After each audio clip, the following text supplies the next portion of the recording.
Number 5, Masters Tokyo player Marco. When the nukes go off, the AI overlords take over, and civilization as we know it comes to an end, the one pillar of humanity remaining will be Marco continuing to play well. This is a great quote. TMV. He probably is the most consistent player of all time, though, right?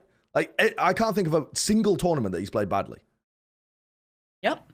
It just doesn't happen. He's consistently just absurd as a side anchor. The clutches he wins is ridiculous. He kept it up through their run in Pacific. No matter what Ross or DRX is playing with, no matter what struggles they're having, he is always pulling it off. He's probably like the most experienced, or one of just the most experienced LAN players, period. He's played so many international events. I mean, it would just honestly be unthinkable for him to not be a top 10, top 5 player at an international event.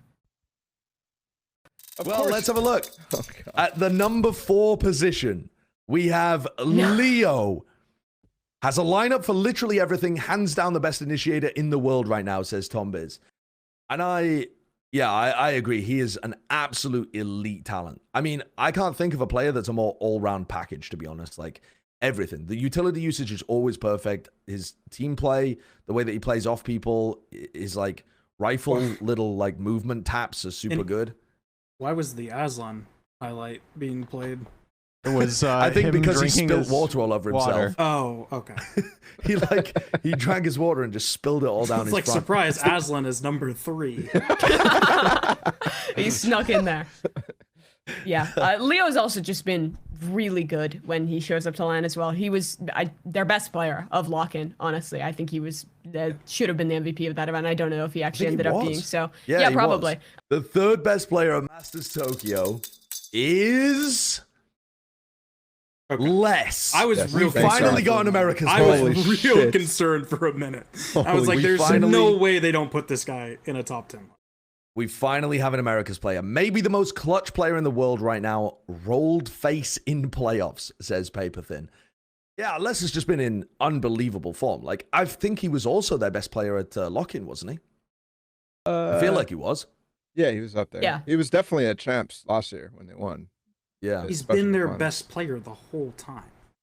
It wasn't Reykjavik. He just gets overshadowed a lot because Osbots is just so flashy and ridiculously good. Yeah, exactly. You don't. It's really wasn't that great when he played Chamber. Like, the Chamber meta was his one-off meta. They didn't I play feel. Chamber that much. Yeah, it was like one tournament. It was like Copenhagen for a while, and that was their worst tournament. That was the one time they got knocked out because their group was just absurd. Osbots says me. Oh, it's Durka. Durka is a warrior. He takes the fights his team needs. He never backs down, and he wins so often it's unfair. He's simply better than everyone else on every other team. I got to take a walk. I think. I mean, I literally said in the quote, he's simply better than every player on every other team. Or seems to be number 2. As he's number 2. I mean, I think you can see where I had him. I actually did have him at number 2. I had somebody on his own team above him. He is my number 2 as well. Right. So we're molding about him being at number 2 while we all have him at number 2.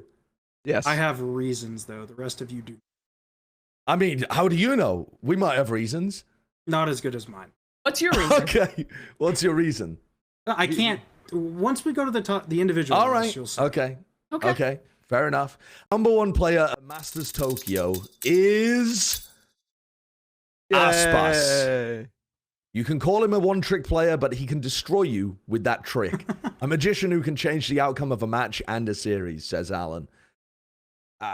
He was the best player throughout the regular season, I would say, of VCT Americas.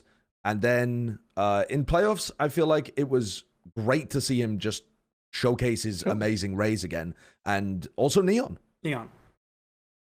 Yeah, I mean, his jet is insane, but I like that we actually got to see more agents from him. That's one of the big reasons where I was like super hype on Loud coming into this event, because it's like, oh, finally we're getting to see Osbus's rays, get to see him flex around. But I mean, even when he is just playing the jet, it's ridiculous. He just makes Jet look like the best side anchor in the game. Like some of the rounds that he pulled off, just like holding A on split, are absurd. He has such a fantastic, just like innate understanding of